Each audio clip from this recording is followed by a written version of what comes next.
Welcome to Stetson Law Live, an online, interactive, informational event for prospective students of Stetson University College of Law. Using Ustream's chat feature, your questions can be answered in real time. And now your host, Assistant Dean of Admissions and Student Financial Planning, Laura Zuppo. We're ready to answer questions from the co-curricular experience to the academic experience to the post-law school experience. What we'd love to do is have you guys start typing in some questions, and then we're going to go ahead and start answering them for you live with no scripts. And but just to get us started, while I am looking forward to you typing questions, I'm going to ask my wonderful colleagues here just a few things that I think are sort of our most frequently asked questions at this point in the cycle. And I think the first one is really for Dean Adams, and that is about the schedule. A lot of the students want to know, how are the full-time sections picked out? When will they know their schedule? That kind of thing. Well, when we're setting the schedule for the students in the full-time program, we try to give you variety in terms of thinking about professors who have different teaching styles, different interests, and we also try to make sure to give everyone balance, so that we don't want to give one section a schedule that is notably better than what the other sections get. So we want to make sure that everybody feels like they have been treated fairly and treated equally. And one of the things that I hope you will really enjoy about the members of our faculty that you get to know during your time here is they are individuals, and I mean that in the most wonderful way possible. That in every class you will get a sense, not only a very strong sense of the subject matter of the class, but you'll also learn something about an area of the law that your professor has a specialty in, that your professor may do research and scholarship in, and so you may get your contract law with an employment law flair. You may get your criminal law with a white-collar crime flair. You may get your tort law with a strong public policy flair. And so you get a little bit of variety there along the way. We've been telling the students that the schedules will be released right around the end of July, early August. Is that still our plan? Is that sort of the schedule for those folks? Yes, Good. It is. Now, part-timers, you guys actually, your schedule is pretty easy because it's just one section. And we have two professors teaching in the part-time evening program that are off the top of my head. It's Professor K is teaching this fall, and I'm blanking on who the other professor is. I can't remember, but part-timers, I'm going to actually be sending you your schedule pretty soon, because we know with you guys, a lot of times you're balancing, childcare, commute, work and schedule readjustments, and I'm thinking about what kinds of things in your life you have to change, such as maybe, you used to volunteer on Tuesday nights and now you want to switch it to Wednesdays or something. Dean Zeppo, the other class is contracts, and I believe the other professor is Professor Jimenez, but Okay. I need to double check that to make sure. Don't hold us to that. So if it's not Jimenez, don't hold us to it, but it's contracts and, what was it again? Torts. And torts. Contracts yes. and Contracts torts. and torts. All yes. right. Okay, good. So I'm not seeing any folks typing here, so I think we're going to keep talking. How's that sound? We'll just keep talking until you guys are ready to ask us some questions. I think one of the other big questions that we get at this point, and this one is actually going to be for Miss Bryant, is what do we wear for orientation? And I know we have a couple of different days for orientation, laptop configuration, there's the full day, the half day. Would you like to elaborate on that for me? Absolutely. So the main day that you're going to be on campus, your full day session on campus, we actually take a professional photo for your student ID first thing in the morning. So we want to make sure that you're dressed very professionally. So business professional is appropriate for those full days. That's really the only day that you need to be in business professional. All other sessions can be in business casual, or really whatever you would wear to class. So whatever you feel comfortable in. But again, that main day is going to be business professional. It's really interesting you talked about the clothes that people wear for class, and students ask me all the time, is there a particular uniform or dress code? And I would like to see how you all feel about what students wear to class, and maybe let's make some recommendations to the incoming group of students. What do you think? I would start by saying that our classroom attire is not formal. You don't need to expect to come in a suit every day. I would come in something that is comfortable, and I would also think about the fact that what you wear may have some effect on your readiness to learn. And so you want to make sure that you are dressed in such a way that is consistent with the image that you are trying to project to your classmates, and also dressed in such a way that you're comfortable and not, how about not distracted or distracting? Does that like work? that. I like that. So nothing with profanity, and let's keep it clean. I like to say this. It's not your Friday night wear, and you're not going to the beach, so dress appropriately, right? We have a couple of questions. I'm so excited you guys are typing away. The first thing is the semester start date, and I'm actually going to take that one. For all new students, your first day of class is Monday the 26th. However, our academic calendar always starts on a Saturday, or just about always starts on a Saturday. There are going to be some elective type of courses that might have a Saturday start. So 1Ls, whether you're full or part-time, Monday, August 26th. Now, I have two questions that are sort of related to part-time, and one is from Bo, one is from EJ, and it's about where the part-time classes are held, and especially for the first year and a half. So Dean Adams, would you like to give a sense to of how the part-time schedule is sort of stretched between Tampa and Gulfport, and maybe the first year and a half, what it looks like? Certainly. So in the first year, for students who are in the part-time program, classes are scheduled in both Gulfport and Tampa. And so each class will have a split schedule in that you will generally meet one day of the week for each class in Gulfport and one day in Tampa. And so you're going to want to make sure that you are ready to attend classes on both campuses. Once you finish up your classes in the part-time required curriculum, which will be your second fall semester. So once you enter into the elective curriculum, you can either take all of your classes in Gulfport, or you can take some of your remaining classes in Tampa and some of your classes in Gulfport. So we have students for whom the Gulfport campus is more convenient, and for that group, once you finish up the classes in the required curriculum, you're probably going to opt to have all of your remaining classes in Gulfport. The other thing that I want to mention is that we are able to offer a certain number of credits via distance ed.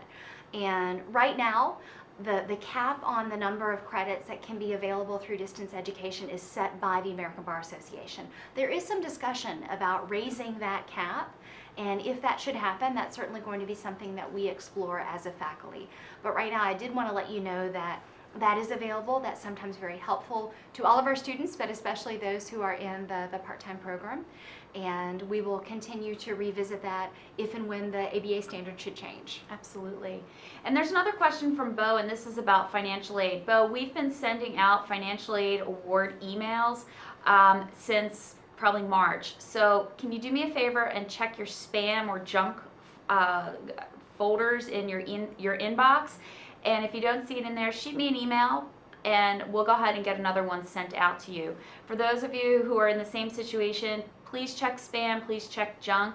We're not sure what's triggering that, but sometimes it's going into those folders, okay? Now, I think this is a good one for Miss Bryant. This is about laptop configuration. What exactly is it, and does it really take 4 hours? And I think that's something a lot of people ask me, and I'd love to have some info from you.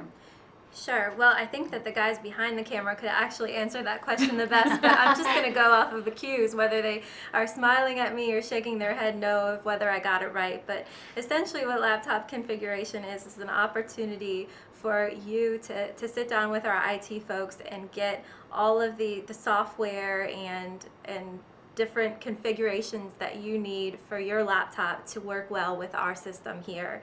There will be some software that you will need to have specifically for your experience here at the law school. So this will be an opportunity for them to work with you directly. You'll also get all of your email information and other important passwords, etc., that you'll need for your experience here at the law school. So it does often take just about 4 hours, so we want to make sure that you block off that entire time on your schedule. Thank you. We have a couple of questions back to the part-time program / Tampa Law Center. And I'd really like to spend some more time talking about the Tampa Law Center, what it offers besides the part-time classes. So I don't know if you want to start, Dean Adams, and maybe tell everyone a little bit about it, and then Tammy, if there's anything you want to add. I think that makes perfect sense. So the Tampa Law Center has at least a couple of functions. One of the things that I wanted to mention is that we were the first law school in Florida to share space with a working court, and so Florida's 2nd District Court of Appeal has a location on our 3rd floor at the Tampa Law Center, and that's been really nice because it's given our students the opportunity for some really good interaction with the court. We also have an Inn of Court, actually an Inn of Court to which I belong, that meets at the Tampa Law Center, so there's some events there as well. In terms of classes, so I've mentioned the fact that students who are in the part-time program who are in their required coursework will be taking classes in both Gulfport and Tampa. What I hadn't yet mentioned is the fact that there are also elective courses for students who are in the full-time program as well as the part-time program that are available over in Tampa. So in the required curriculum, only students in the part-time program are taking classes in Tampa. So students in the full-time program have all of their required classes here in Gulfport. Once students complete the required curriculum and go into the elective curriculum, which actually happens more quickly probably than you will expect coming in on the front end, you can choose to take elective classes in Tampa or in Gulfport. The elective classes that are offered in Tampa have almost exclusively been offered in the evening, and I'll tell you, that's because that's been our sense of when the demand for those classes have been.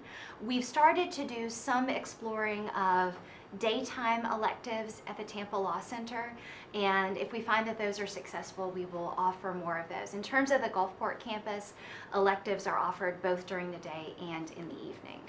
Ms. Bryant, do you have any activities or things that go on there that you'd like to talk about? Absolutely. Well, for one thing, I want to express that we really try to create an atmosphere of student engagement, much like you find at the Gulfport campus. So we also create that to really meet your needs. So when students come to me and ask for certain programming in the evenings, we will make sure that we make that happen. We also have special events that we know that you'll be interested in. For instance, our Pro Bono Fair, where we bring local nonprofits and other organizations onto campus to talk about their engagement opportunities, whether it be volunteering or whether it be legal pro bono. We also have student organizations come over and talk to you a little bit about their organizations to see how you can get involved. Also this past year we expanded to have a coffee shop, and that has been a really, really great hit with all of our part-time students to grab a quick coffee or a quick bite to eat before class, and it's also a nice area to kind of socialize and meet up and just socialize with your classmates before class. So it's been a really great addition as well. One of the things that I really like about the Tampa Law Center is the library there. And EJ, there's definitely study space at the Tampa Law Center. In fact, some of our full-time students have elected to prepare for the bar actually at the Tampa Law Center. And just like our Gulfport Law Library, you have access to the Tampa Law Library pretty much 24/7 if you need to. We'll lock you in there, but you have swipe card access. And we do have reference librarians and other wonderful staff members there.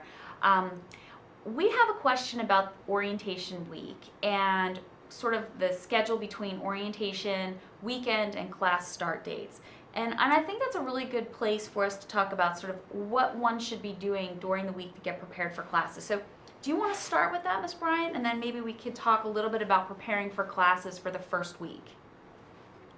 Absolutely. So depending on when your orientation falls, you will obviously take part in those activities on campus.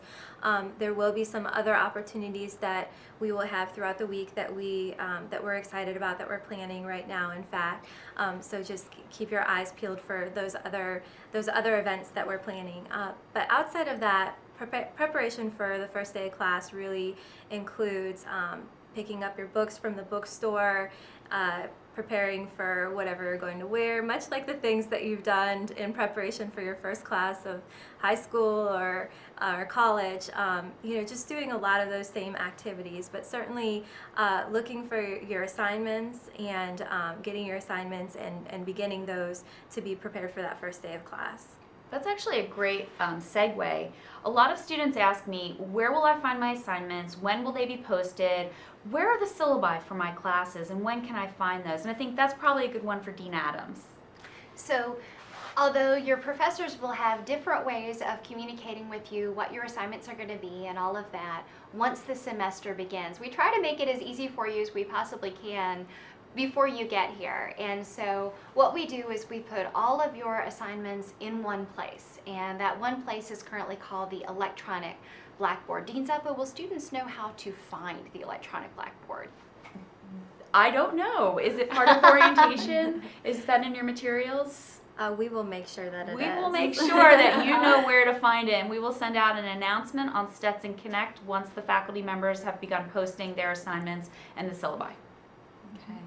And I think that Lydia has a great question, and you actually have a two-part question. So let's start with the pro bono section, and then we'll do the Florida Bar. So Lydia asked the question, when can we start doing our pro bono work? So I'd love for Ms. Bryant to explain a little bit about the pro bono requirement here at Stetson and sort of how it all works and when you do what.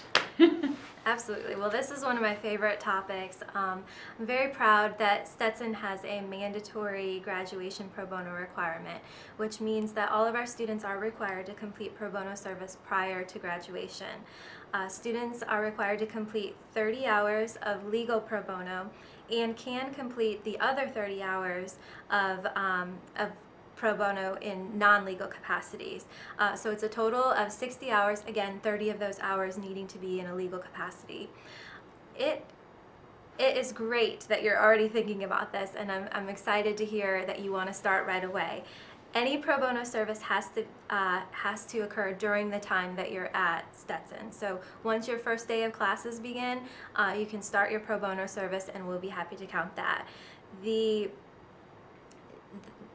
I think the prudent thing to do would be to really start focusing on maybe your non-legal pro bono if you're interested in doing that, and then once you start building relationships with legal providers, legal pro bono providers, then I would recommend getting started on that.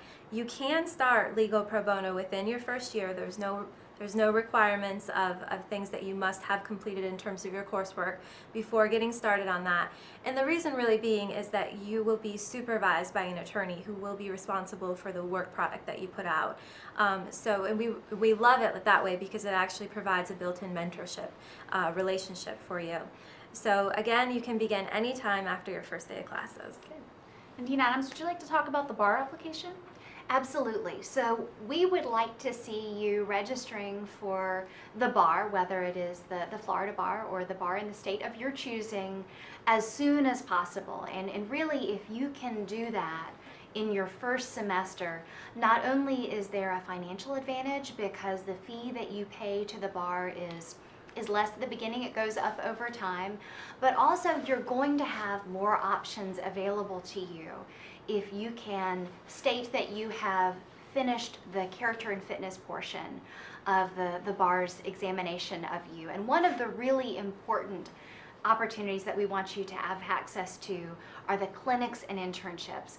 We actually have an unusually broad array of clinical and internship opportunities, and some but not all of those require that you have completed the CLI or Certified Legal Intern process, and part of that is going through the bar's clearance process of you. So short answer is as soon as possible. We'd love to see you do that in the first semester. Thank you for asking that. And where can students find out the information to apply for the bar? Is there a particular place on our website? Is there information at orientation? Where do we have that?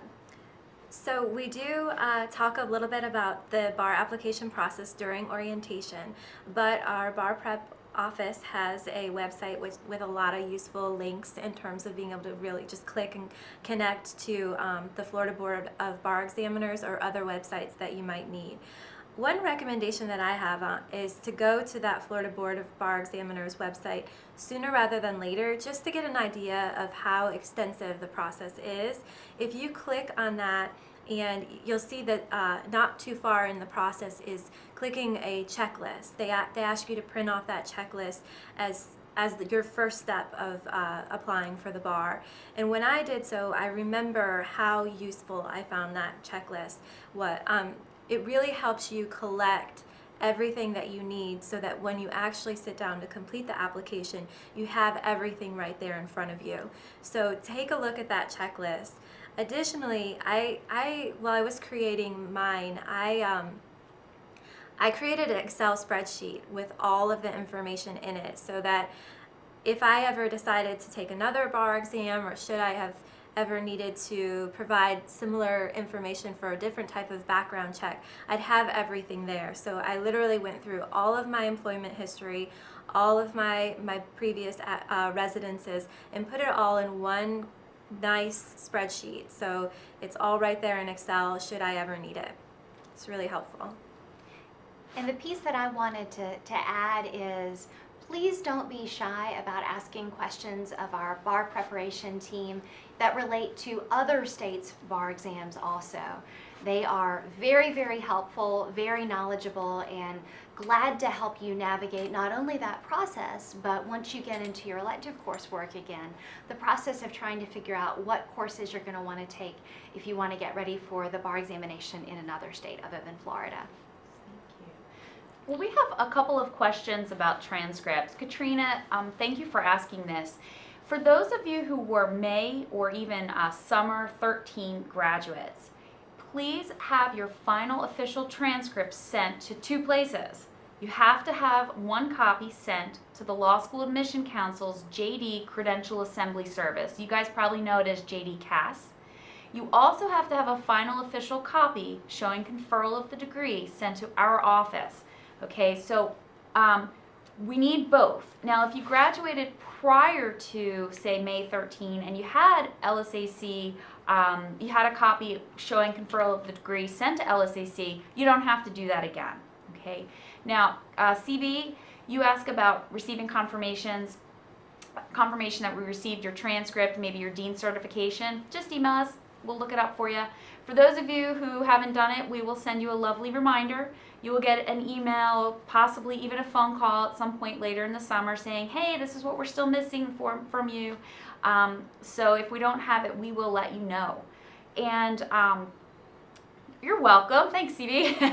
And also we have a question from Alfonso, M. Alfonso's asking about the time between getting the class schedule and starting to get books. And that's actually a really good question. And it's a couple of different things that I want to cover with that. So first of all, I'd like to talk about the class schedule and when we usually have books in the bookstore. And that's probably a Dean Adams question. And then I really want to talk about the books and financial aid. So I'll probably jump in and kind of cover it from that perspective. Okay, so in terms of class scheduling, and I'll talk about the full-time students first and then the part-time students. Full-time students, in your first year, you need to expect that you may have some 8 o'clock classes. So the fair range of class times, as we consider them for full-time students, is as early as 8 a.m., kind of like law practice, and the class may end as late as close to 5. We don't take you all the way to 5, but it may be close to 5. And yes, indeed, you are very likely to have a Friday class in your first year as a full-time student. Once you get into the elective curriculum, that's when you'll have the opportunity to select your own course days and times. And I will go ahead and encourage you, please to select the classes based on their content and not just to avoid Friday classes. But I did want to go ahead and at least share that information with you. In terms of the part-time students in your first year, fall and spring, summer's going to be a little bit different, but fall and spring, we schedule you Monday, Tuesday, and Thursday. We do not schedule the part-time students in the required curriculum during fall and spring. I'm saying this carefully to make sure I get it right. On Wednesday evenings. In your first summer, now summer is a compressed time period because we only have 7 weeks instead of 13 weeks of class time. And so your first summer, unless we provide you with an exception, and we can talk about this if this is something you need to look into, you're going to be in courses as a part-time student that first summer, Monday, Tuesday, Wednesday, and Thursday nights. Full-time students, you are not required to be in classes that first summer. You can if you want to, and we can talk with you about recommendations there. But part-time students, I wanted to go ahead and share that information. Dean Zuppa, did I make that unnecessarily complicated? I think it was okay. Hey guys, do you want to chime in and give us an okay thumbs up? Did everyone understand that out there? Because we'll assume that it was really good because I thought it was fine. I understood it. All right. But it's about you guys. So if anybody needs some clarification, please type away. It was clear. Thank you. All right. I didn't answer the part about the books. I Books. realized, This though. is the book I'm part. sorry about that. So all of the information about the required books for your classes should actually already be posted through our bookstore site. So there should be plenty of time for you to order and get those books, and yes, do the reading assignment for the first day of classes once you've received your schedule. Thank you. And the schedule, in case you chimed in a little bit later, for full-timers, it's going to be around the end of July, early August. You'll have plenty of time to get your books and do some reading and be ready for the first day of class. Now, books. Here's what happens, folks. If you're borrowing financial aid, if you're borrowing and receiving a refund, your refund money is always available the Friday afternoon before classes start. So classes start Monday, your check is given to you on Friday. You'll most likely want to have purchased your books and begun reading through and looking at assignments well before then. So what we encourage you to do is sort of save some money over the summer to buy your books from our bookstore, rent the books. You can go through our bookstore with rentals. And then you can also look on, commercial sites. There are Amazon and some of the other sites where you can get them. And then what you're going to do is sort of front that for yourself. And then when you get your financial aid refund, you will probably either put book money aside for the spring or reimburse yourself. But always remember, you will most likely buy books before you get the next semester's aid. Okay, so that's a very important thing so that you're not struggling each year to kind of go into a very, very consistent pattern. We have another question about books and e-format. Do we have any books available on e-format? That's something that has been a little bit slower to develop in law than in some other disciplines. We are starting to see it with the required text. The piece that I want to emphasize with respect to ebooks is actually with regard to your study aids. As you already know or will know as soon as you start looking at law books, they are expensive, people. They are really expensive, and once you've purchased your required books, you may then be wondering, do I need to buy any study aids? Because there is a whole industry that has sprung up with respect to law student study aids. Some of them are very good. Some of them I don't tend to recommend as highly. They're all very expensive also. And one of the things that I wanted to make sure and go ahead and share with you is that we have, through our library, arranged to make it possible for our students to have access to a number of study aids free of charge electronically. So, and I'll check with Dean Zuppo on the best way to share that information with incoming students. But knowing that you all have to buy your required text before you spend a lot of money on study aids, please become familiar with the fairly wide array of study aids that we have available for you that you're not going to have to pay for, and they're available electronically. That's very helpful. And actually we had a question about how much money one should set aside for books. And for financial aid purposes, for both books and supplies, we estimate about $1,300 in a year, but that's a pretty high estimate. And that includes your printer cartridges and paper and things along those lines. Books are probably ranging about $450 a semester, and that's pretty pretty average, I think, with four textbooks, especially if you're renting books or buying them used. It's pretty good. So I would say probably no less than $450 a semester for books as a 1L full-time student. Now we have a couple of questions about sections. Lydia's asking about, are we expecting 3 sections for 1L, and I believe that is still the case, 3 1L sections, and they're probably going to be 70 to 75 or somewhere right around that area, and we'll know a little bit later, closer to the start of the term. And then we have a question actually, Dean Adams, about, do classes end at noon on Friday?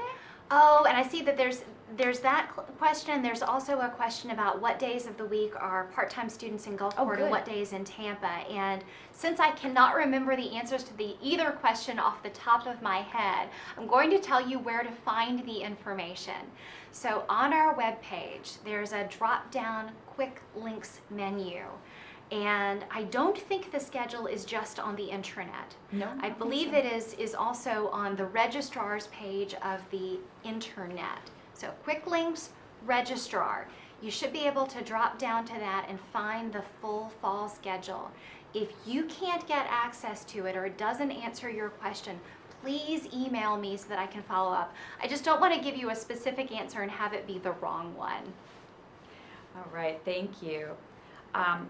Do you mind if Sure, go ahead. Go ahead. Absolutely. I'd love to jump in for just a second to talk a little bit about utilizing the time that you have on the Gulfport campus.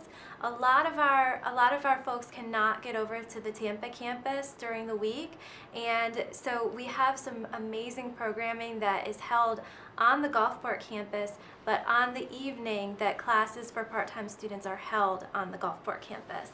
So it makes it very convenient to go to a session, go to a program, a speaker event before class, and be able to really enjoy that. A lot of those programs also have food at them, so it's a nice way to have a meal before class as well. Well, and that's a good point. And actually, one of the things I really like about our coffee shop, both in Gulfport and in Tampa, is that they have salads and sandwiches and some other things. We know that some of you probably will have breakfast, lunch, and dinner, especially part-timers, out of the home. So we made sure we have some food in our coffee shops for you.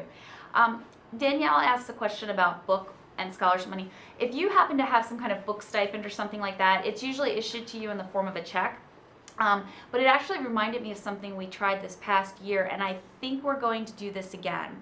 And this past year, we allowed students to sort of sign almost a promissory note in the bookstore and allow almost like a bookstore charge that would then be applied to their financial aid and would reduce the amount of their refund check. I don't want to promise that we're going to do that again. If I find out that we are doing that again, I will email all of you and let you know that. And that way you won't have to front yourself the cost of books and what other things you want in the bookstore.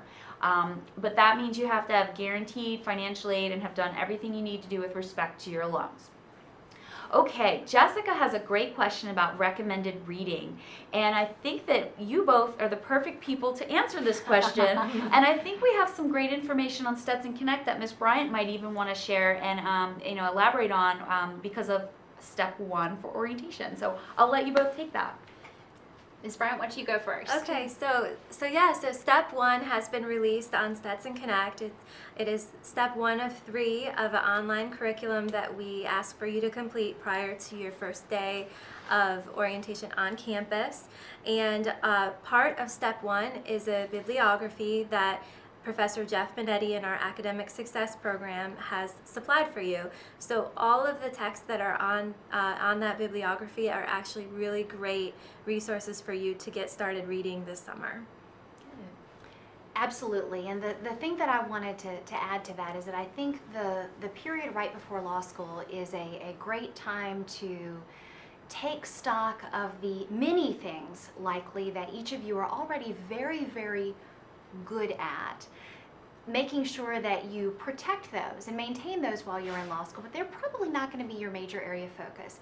Instead, while you're in law school, I want to challenge you to get out of your comfort zone a little bit, recognizing that law school is really a safe and good time to do that, to explore some new competencies. One of the things that I really wish I had done in law school was to learn how to speak publicly.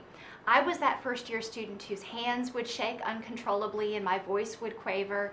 And so I wish that prior to starting law school, I had done some reading and some thinking about public speaking.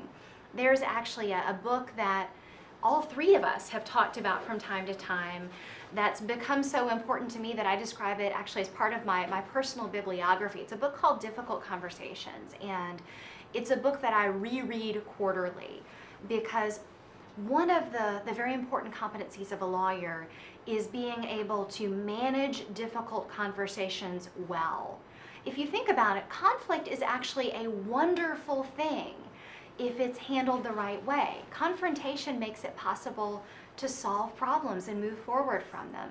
And so I recommend that in the absence of something else wonderful on the bibliography that you want to read, that you think about perhaps adding in the Difficult Conversations book. Another thing that is sometimes helpful to spend some time with prior to law school is one of the tests such as the Myers-Briggs test. I know that our career development team works a great deal with that particular test as well as a number of the others, and knowing something about your personality type and what you are naturally best at can be very, very helpful to you as you come into law school. So I would challenge you to use this time to get to know more about your own strengths and your own opportunities for development as well. That's actually a really interesting point. One of our current part-timers, she's a 1L, she's going to be starting her second year part-time in the fall.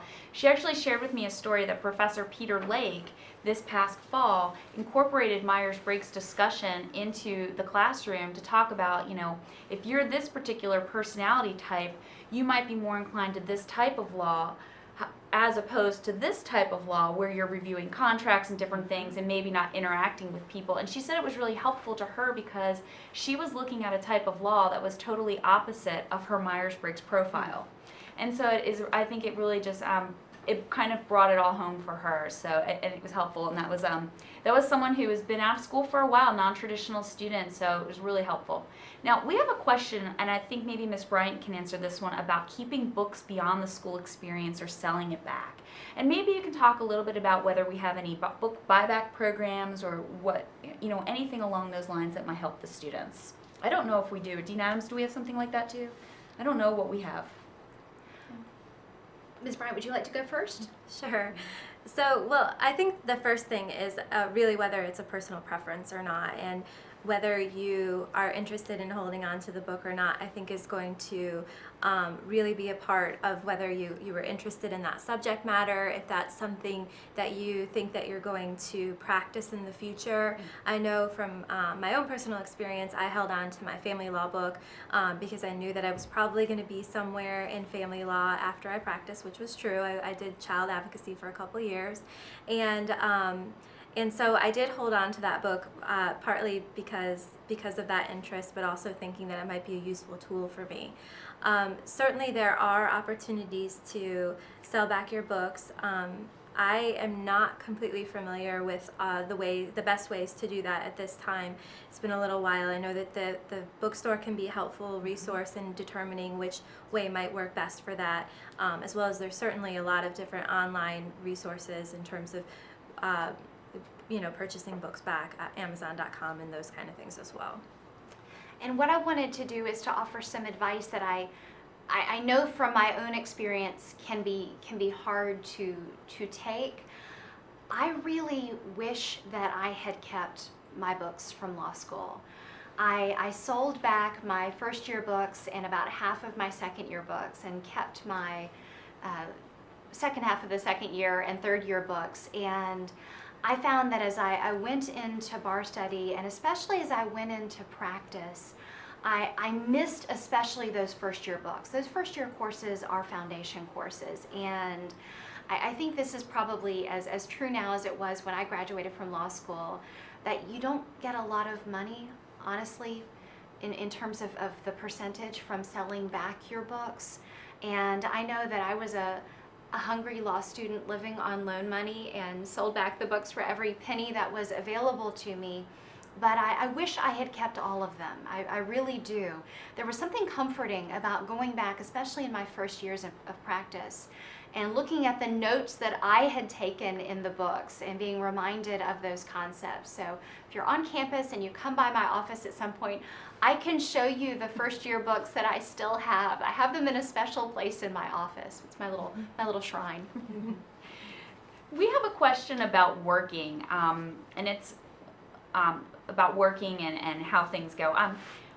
One of the concerns we have is to please make sure that you are taking off during orientation in particular, so make sure you look very closely at your orientation schedule and allow time for errands, allow time to make sure that you are going to be able to study before school starts on Monday the 26th.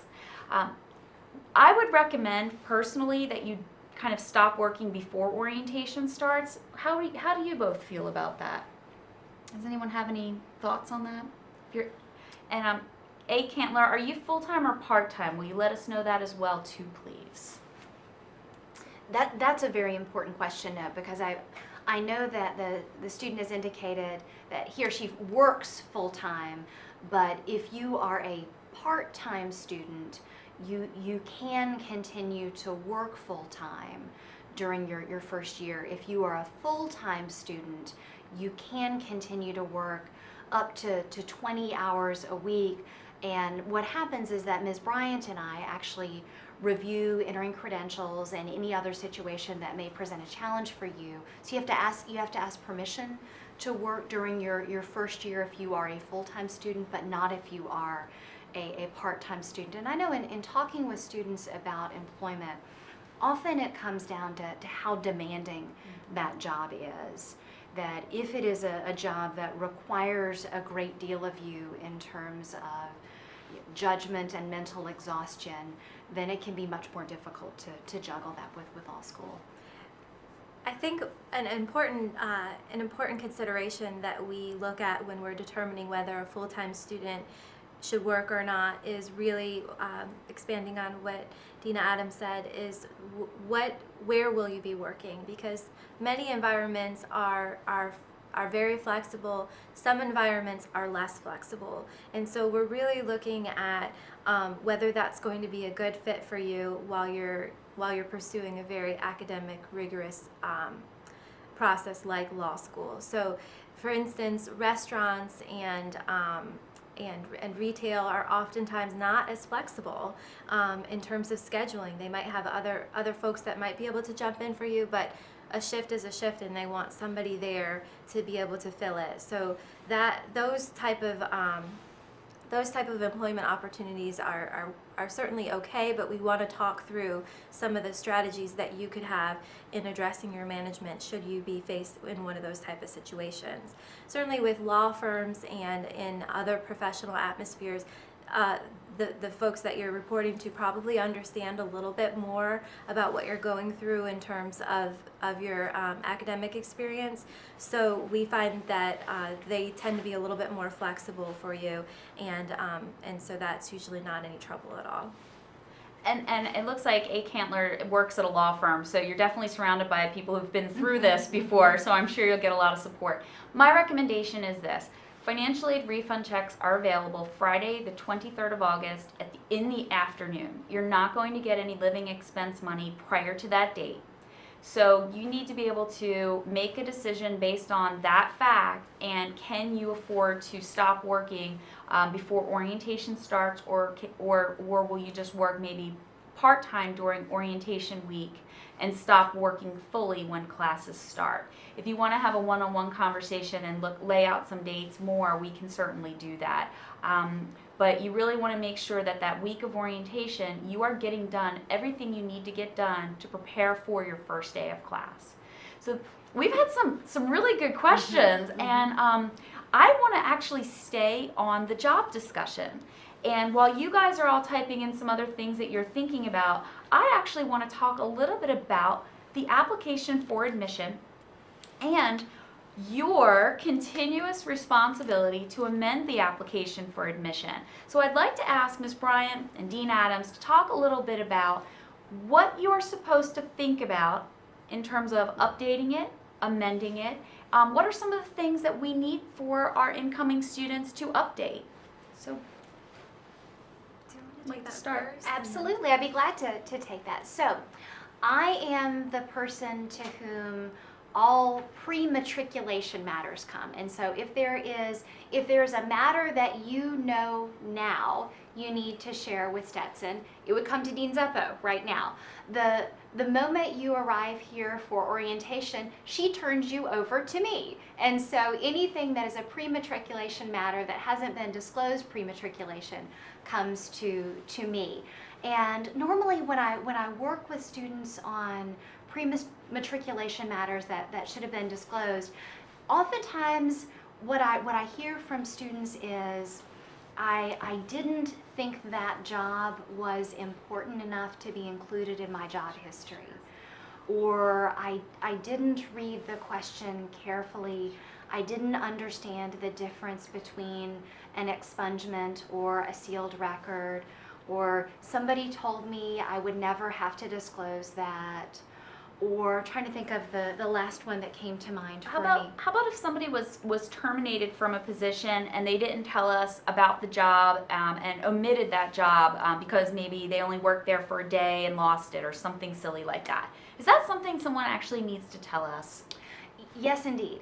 If something is part of your job history and is a correct answer to the question that is asked on the application, make sure and go ahead and include that. Oftentimes I'll hear a student say, I didn't think that my job working retail was important, so I didn't include it. Go ahead and include all of that information for us. And if you have any questions about the wording on the application, what does expunged mean, what does sealed mean, we can give you some limited advice on that. We're not going to give you legal advice on that, but we can help you to answer, we can help you to navigate the language of the application, because obviously it's something with which we are familiar. We've worked with that language a lot. One of the things that we hear, or that I'll have people talk to me about, is the Florida Bar sure wants me to go back a long way. Mm-hmm. How far back does the Florida Bar want information such as the jobs you've held or the residences in which you've lived? I thought that was about 10 years or since high school graduation, whatever shorter. That's sort of what I have in my mind. Does that sound familiar? I think that's right, but I would be very particular about reading the question and ensuring the kind of the call of the question for each different question that the bar examiners ask you, because it may vary depending on whether it's an employment question, whether it's an address question, whether it's a conduct question. And so certainly read the call of the question every single time. It's important that for when you're preparing your bar application that you are open and honest, and that if there is anything that you are not disclosing, they're going to ask the question why you didn't disclose it, and you don't want to give them the opportunity to ask you why. You really just want to be open. But in that same sentence, I want to say though that you want to make sure that you're answering only the question that they're asking you, and that you're not over disclosing things that they're not asking for. One, it's just going to kind of slow down the process of their review, and two, it's just not really necessary. So just make sure that you're answering within the call of the question. I want to also make sure that I talk to you a little bit about post-matriculation matters. So Dean Adams handles anything that happens while you're in orientation until your first day of classes. But once you come onto campus, any application amendments would actually come through my office. It seems a little strange to have to amend your application, your admission application after you've already started classes, but there is still a requirement that you amend that once you come into classes. So anytime that anything changes, so that if you were completing the application at that time, you would have to write something different than when you did originally, that information needs to come to me, whether it be employment information, whether it be something happened where there was a violation of law, Traffic tickets over $150 is certainly something that I see quite often.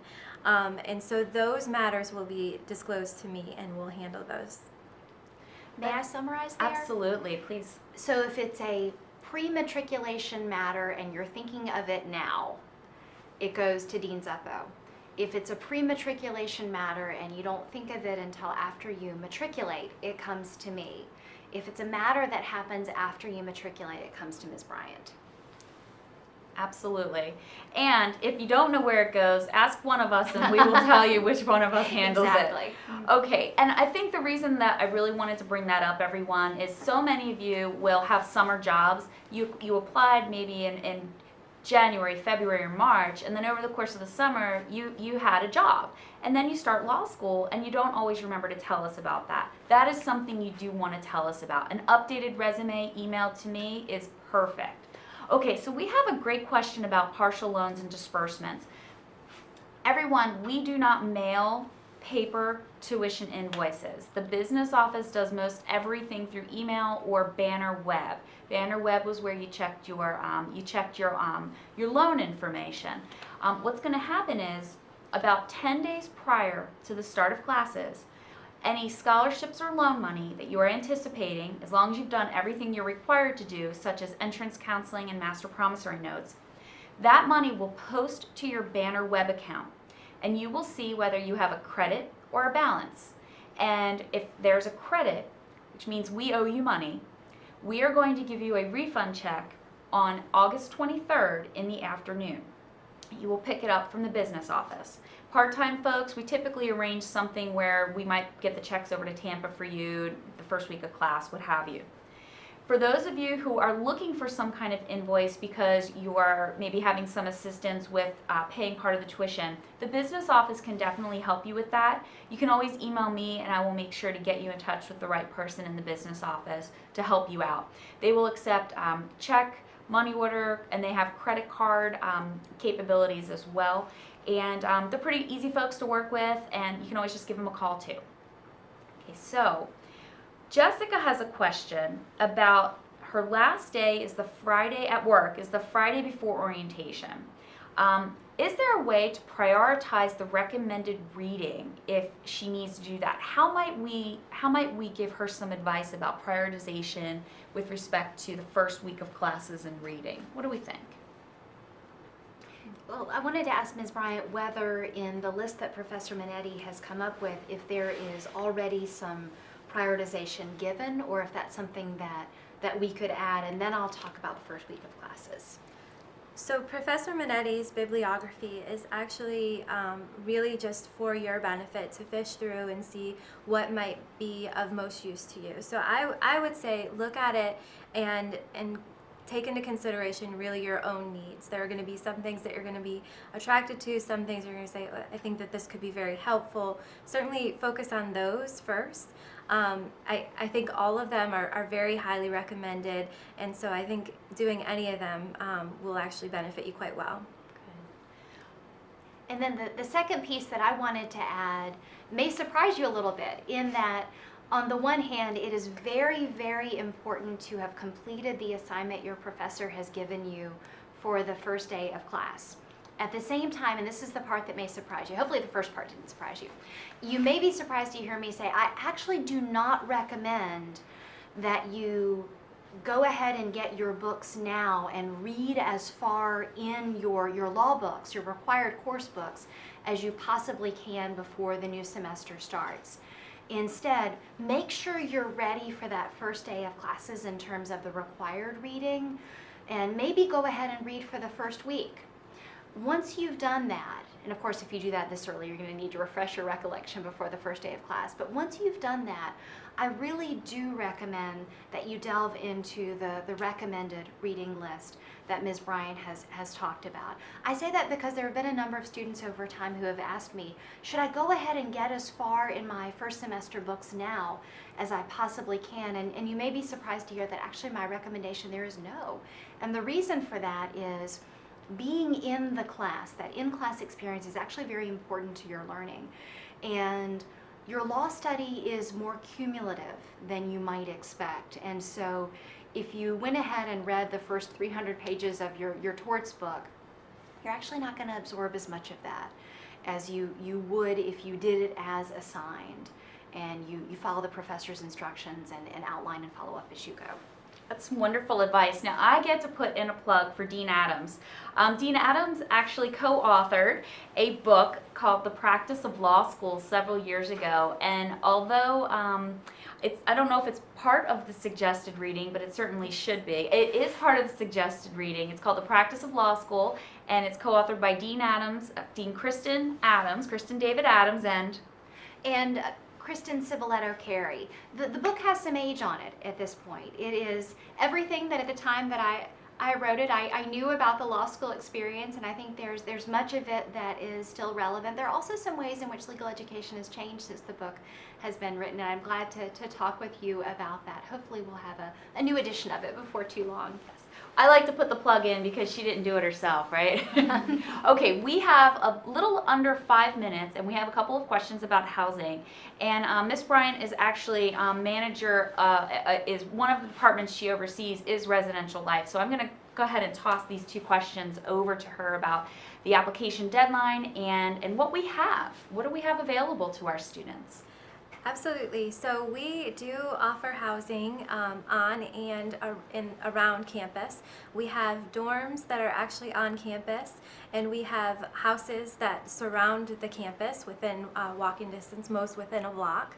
And then we also have a apartment building that we own that's about 3 blocks behind our library, very close, and that offers housing for students as well. There are we accept applications for housing continuously. There are few properties that are actually available still for the fall. So if you're interested and you have secured your seat in the class, you can reach out to Tracy Rich, who's the manager of our residential properties, at any time and start talking to her about what your interests are in terms of which one of those 3 options fits your needs the best. Thank you. And for those of you who are really interested in the Stetson properties, or maybe you're looking at potentially getting a roommate, Ms. Rich does manage a roommates wanted list, and she has lists of rental properties and properties for sale that folks in the community have given her, and it's a really up-to-date list. It's wonderful. And what you would want to do is either email her, or you can email me or my office, and we'll get you to her. But her email is really simple. It's just housing@law.stetson.edu. And she and Jessica, who work in the office, they're really good about responding quickly. Great questions about the pool and the gym. And I think this is another one for Ms. Bryant, since her office overlooks that pool.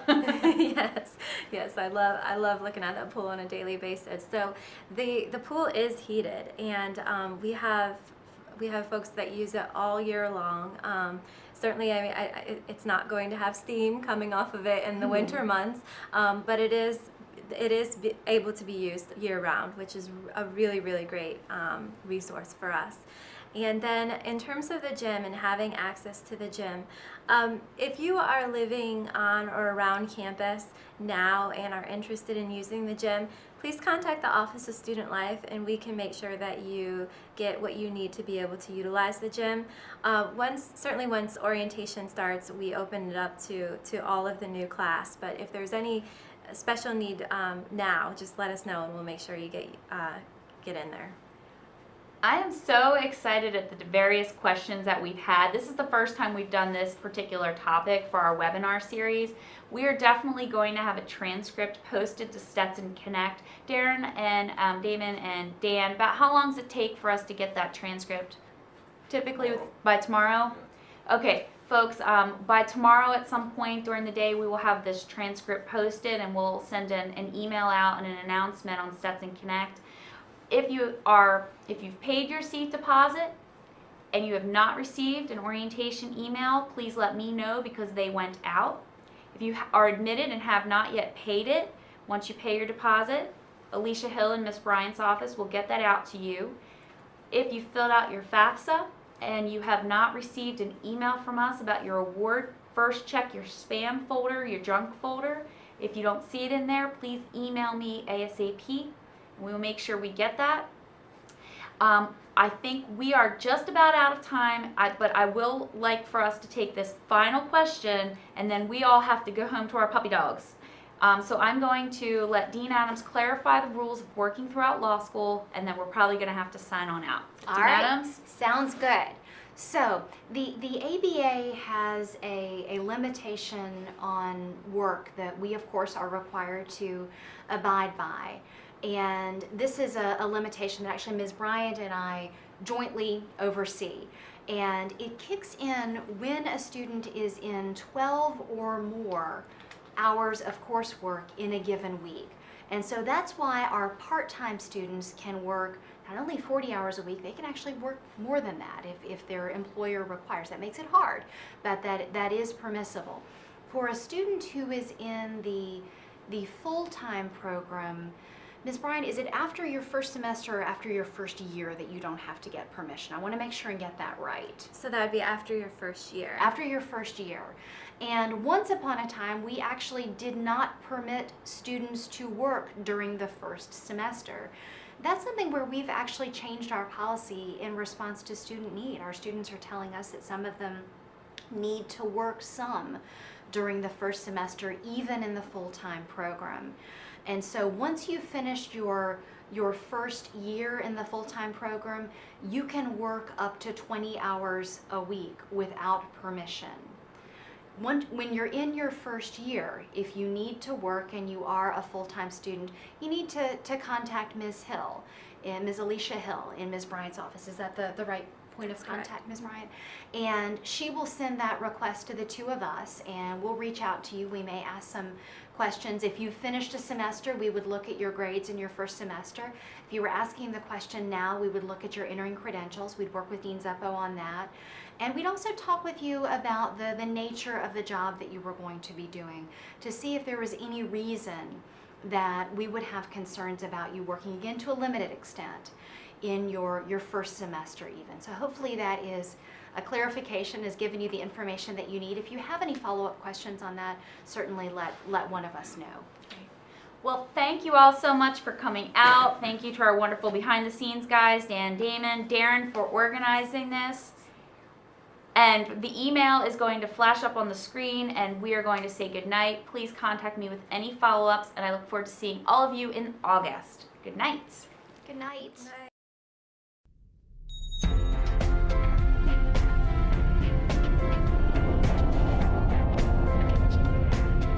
Thank you for watching Stetson Law Live.